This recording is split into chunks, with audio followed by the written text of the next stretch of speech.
தினம்தோறும் விளக்கேற்ற நல்ல எண்ணெய் இதயம் நல்லெண்ணெய்.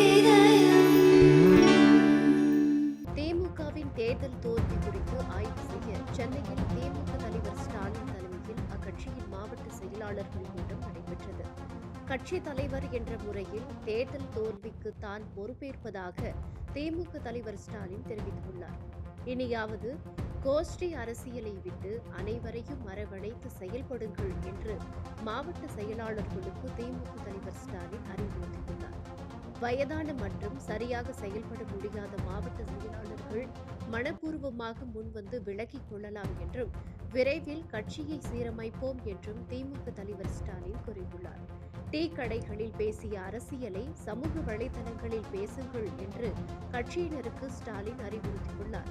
தேர்தல் தோல்வி தொடர்பாக தொகுதி வாரியான அறிக்கையை 20 நாட்களில் வழங்குமாறு திமுக மாவட்ட செயலாளர்கள் கூட்டத்தில் ஸ்டாலின் உத்தரவிட்டுள்ளார். தேர்தல் தோல்வி குறித்த காரணங்களை கட்சி தொண்டர்கள் பகிர ஒரு இணையதளம் உருவாக்கப்படும் என்றும் அதில் வரும் கருத்துக்களின் அடிப்படையில் அடுத்த கட்ட நடவடிக்கை இருக்கும் என்றும் திமுக தலைவர் ஸ்டாலின் குறிப்பிட்டுள்ளார்.